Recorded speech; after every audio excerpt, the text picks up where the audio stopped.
Hello viewers ఎలా ఉన్నారు? నేనైతే బాగున్నానండి. మీరు కూడా బాగుండాలని ఆశిస్తున్నాను.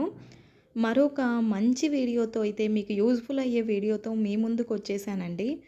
మనం మనీని ప్రాపర్‌గా అనేది ఖర్చు పెట్టడం చేత కాకపోతే మనకి ఎంత మనీ వచ్చినా కూడా నెల చివర వచ్చేసరికి చేతిలో ఏమీ ఉండకపోగా అప్పు కూడా చేసేస్తాం వేరే వాళ్ళ దగ్గర.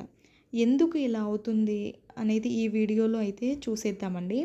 నేను చెప్పిన ఈ టిప్స్ గనుక పాటించినట్లయితే మీరు ఒకరి దగ్గర చేయి చాచి అప్పు అడగాల్సిన సిట్యుయేషన్స్ అయితే రావండి.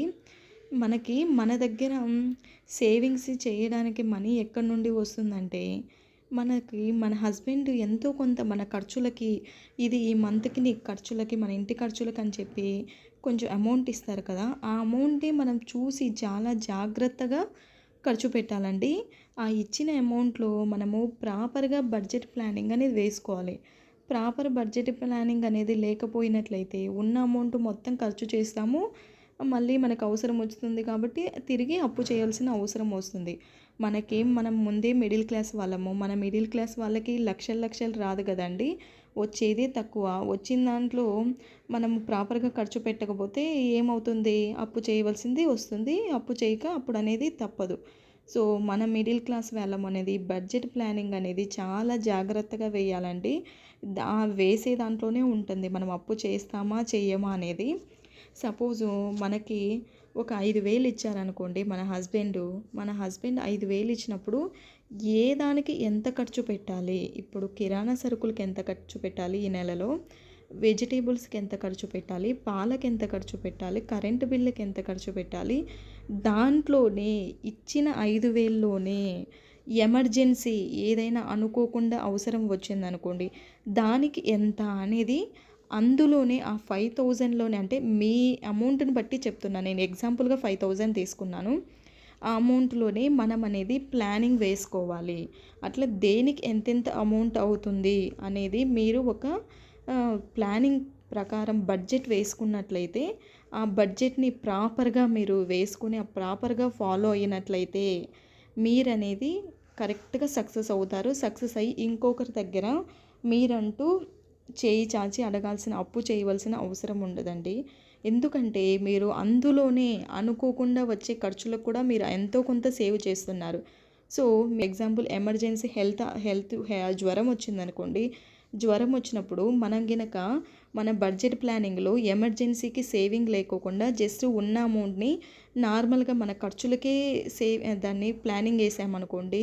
అప్పుడు మనకి ఆ మంత్‌లో ఫీవర్ వచ్చింది. ఫీవర్ వచ్చినప్పుడు మన దగ్గర డబ్బు ఉండదు కదా! ఎందుకంటే ఉన్న డబ్బును మొత్తము మనం ఏం చేసాము, మన ఖర్చులకే వేసేసాము ప్లానింగ్, బడ్జెట్ అనేది.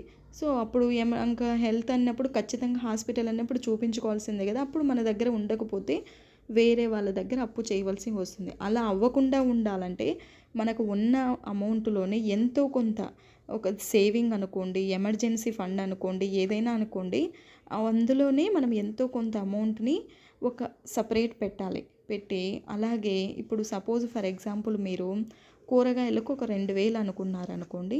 ఆ 2,000 అమౌంట్‌ని మీరు డివైడెడ్ బై 30 చేసుకోవాలి. అంటే డైలీ ఎంత అమౌంట్ మనం ఖర్చు పెట్టాలి, ఈ 2,000లో మనకి డైలీ ఎంత పడుతుంది అనేది చూసుకోవాలి. అలా చేసుకోకుండా ఉండకుండా మీరు 2,000ని ఇలానే పెట్టేసి 2,000 నాకు వెజిటేబుల్స్, లేకపోతే ఆ 5,000లోనే 2,000గా ఇందులోనే వెజిటేబుల్స్‌కి, ఇందులోనే సరుకులకని అలా పెట్టేసుకొని ఈరోజు వెళ్ళి వెజిటేబుల్స్ తీసుకొని, సరుకులు తీసుకొని వచ్చారనుకోండి. వచ్చి రిమైనింగ్ అమౌంట్ అంతా ఒక చోట పెట్టేసుకున్నారు.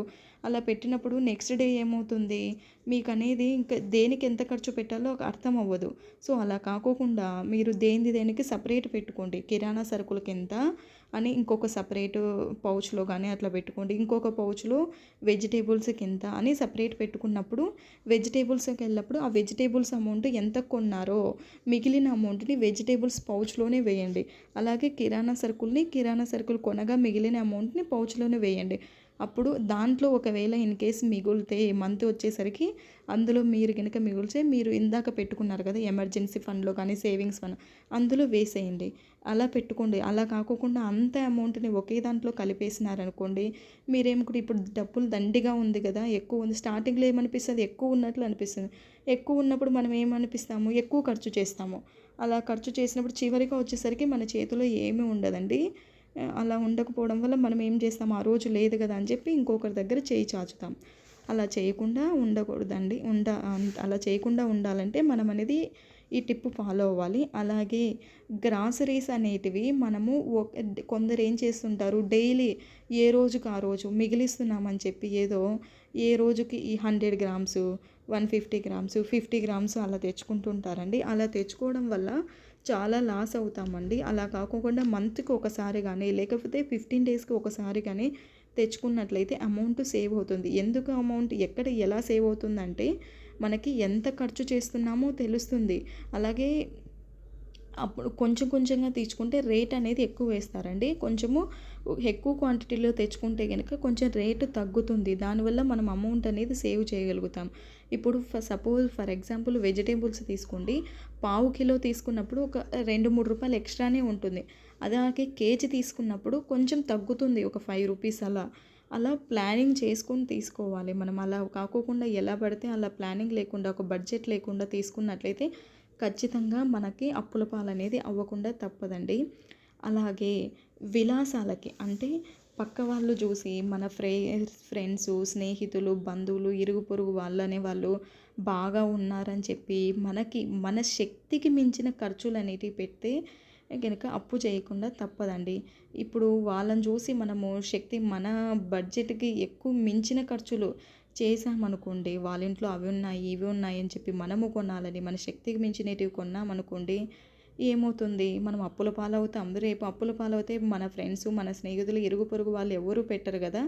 సో, మనము మన శక్తికి మించి ఎక్కువ పెట్టకూడదండి. మనం మన ఖర్చులు మనకున్న అమౌంట్‌లోనే ఖర్చు చేయాలి తప్ప, లేని దాన్ని అప్పు తెచ్చి మనమైతే ఖర్చు పెట్టొద్దండి. అలాగే ఈ మధ్య ప్రతి దానికి ఒక ఫ్యాషన్ అయిపోయిందండి. కారు కొన్నామంటే పార్టీ, బర్త్‌డే జరిగిందంటే పార్టీ, మ్యారేజ్ డే అంటే పార్టీ, పిల్లల బర్త్‌డే అంటే పార్టీ. పార్టీ జరుపుకోవాలంటే పట్టుమని 10,000 లేనిదే మనం పార్టీ జరుపుకోగలుగుతామా? సో, అలాంటి పార్టీలు కూడా వేస్ట్ అండి. అంతగా మీరు ఇవ్వాలనుకుంటే గనక పార్టీ ఏదో ఇంట్లో భోజనం వండి పెట్టండి పర్లేదు. అలా కాకుండా బయటకెళ్ళి ఆ మందులు తాగి అవి ఇవి తాగడం వల్ల హెల్త్ పాడవుతుంది తప్ప దానివల్ల వచ్చే మంచి అంటూ ఏం లేదండి. దానివల్ల కూడా మనము అప్పుల పాలవుతాం. ప్రతి దానికి ఈ మధ్య పార్టీ, పార్టీ, పార్టీ అని చెప్పి చాలా అమౌంట్ వేస్ట్ చేస్తున్నారు. అలా అమౌంట్ అంతా వేస్ట్ చేసినప్పుడు మనకి నెల చివర వచ్చేసరికి మన చేతుల్లో ఏమీ ఉండదు. ఏమి ఉండకపోతే ఏం చేస్తాము? వేరే ఆప్షన్ ఉండదు. అప్పు అనేది వేరే వాళ్ళ దగ్గర చేయి చాచి అడుగుతాము. ఇంకొకటి నెక్స్ట్ ఏంటంటే మన మొబైల్స్‌లో అన్‌వాంటెడ్ యాప్స్ అనేది ఈమెయిల్స్‌నైతే అన్‌సబ్స్క్రైబ్ చేసేసేయండి. అన్‌వాంటెడ్ యాప్స్ అయితే అన్‌ఇన్‌స్టాల్ చేసేయండి. ఎందుకంటే మనము ఏదైనా మొబైల్ చూస్తున్నప్పుడు అనుకోకుండా నోటిఫికేషన్స్ వస్తాయి. నోటిఫికేషన్స్ వచ్చినప్పుడు మనం చూస్తాం. అబ్బా! ఇది అట్రాక్ట్‌గా మనకి ఏదైనా శారీ గానీ, లేకపోతే కుర్తీస్ కానీ ఏవన్నా కనిపించినప్పుడు ఇదేదో చూద్దాము అని చూసి ఓపెన్ చేస్తాం. ఓపెన్ చేసిన తర్వాత ఇది తక్కువ రేట్ ఉంది, ఆఫర్ ఉన్నట్లుంది అని చెప్పి మనం కొంటూ ఉంటాం. యాక్చువల్‌గా మనకు దాని అవసరం ఏమీ లేదు. అవసరం ఏమీ లేకపోయినా మనము వాడిచ్చే ఆఫర్‌ని చూసి ఆఫర్‌కి అట్రాక్ట్ అయిపోయి మనము దానిని కొనడానికి ట్రై చేస్తాము. సో, అలాంటి దాని వల్ల కూడా మనము అప్పు చేస్తాం. ఇంకా కొంతమంది తినడానికి తిండి లేకపోయినా సోకులకు మాత్రం డబ్బులు ఎక్కువ కావాలని ఆలోచిస్తుంటారు. అలాంటి వారు కూడా అప్పు చేయక తప్పదండి. ఉన్న అమౌంట్‌లోనే జాగ్రత్తగా ఖర్చు పెట్టుకోవాలి తప్ప లేని దాని కోసం అప్పులకు పోయి మన ఫ్యామిలీని ఇబ్బందుల్లో పడొద్దు. అలాగే ఉన్న అమౌంట్‌నంతా మొత్తం నాశనం చేసుకున్నట్లయితే గనక వేరే వాళ్ళ దగ్గర మన కుటుంబం అనేది అప్పుల పాలవుతాం. అప్పుల ఊబిలో మనం అనేది కూరుకుపోతే బయటపడడం చాలా కష్టమండి. సో, ఆ అప్పు అనేది మనము ఇంకొకరి దగ్గర చెయ్యి చాచి ఈ అడిగే చెయ్యి ఇట్లా చాపి అడిగే చేతులు ఉండే చెయ్యి పైనుంచి ఇచ్చే స్టేజ్‌లో మన చెయ్యి ఉండాలే గానీ చెయ్యి చాచి తీసుకునే స్టేజ్‌లో అయితే మన చెయ్యి ఉండకూడదని నేను అనుకుంటున్నాను. అప్పులనేది ఒక్కసారి చేశామంటే ఏమనిపిస్తుంది నెక్స్ట్ ఏదైనా అవసరం వచ్చినప్పుడు ఎవరినన్నా అడిగి తీసుకొని అప్పు చేసి తీర్చొచ్చులే అవసరం అనుకుంటాం. సో, అదే అలవాటయిపోతుంది. అలా ఇచ్చేవాళ్ళు గనక అప్పు లేని వాళ్ళు ఉంటే గనక మనం ఏం చేస్తాం ఉన్న అమౌంట్‌లోనే జాగ్రత్తగా ఖర్చు చేసుకుంటాం. ఈ అప్పులు అలవాటైందంటే చాలా కష్టమండి. అప్పుల ఊబిలో కూరుకుపోతే బయటికి రావడం ఎంత కష్టమో మీరే చెప్పండి. సో, దయచేసి మనం అనేది అప్పు చేసి పప్పు కూడు తినొద్దు అని మన సామెత ఉంది గదా! మీకు ఆల్రెడీ తెలిసే ఉంటది సామెత అనేది.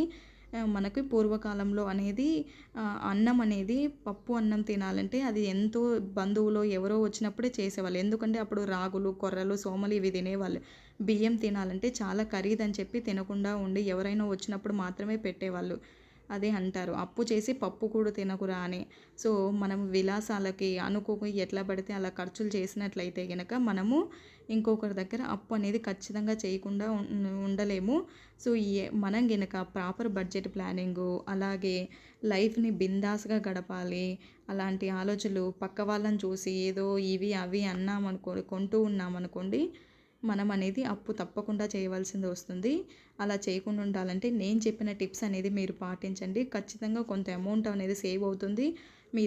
ఏదైనా ఎమర్జెన్సీ వచ్చినప్పుడు ఆ అమౌంటే మీకు మీరు సేవ్ చేసిన అమౌంట్‌ని అప్పులాగా తీసుకొని ఆ అమౌంట్‌ని వాడుకోండి. అంతే తప్ప ఇంకొకరి దగ్గర తీసుకొని వడ్డీల మీద వడ్డీలు కడుతూ మన జీవితాన్ని నాశనం చేసుకోవద్దు. వీడియో ఎలా అనిపించిందో కామెంట్ రూపంలో తెలియజేయండి. అలాగే మీరు కొత్తగా మన ఛానల్‌ని చూస్తున్నట్లయితే సబ్స్క్రైబ్ చేయడం మాత్రం మర్చిపోవద్దు. మరొక కొత్త వీడియోతో మీ ముందు కలుద్దామండి. Bye bye.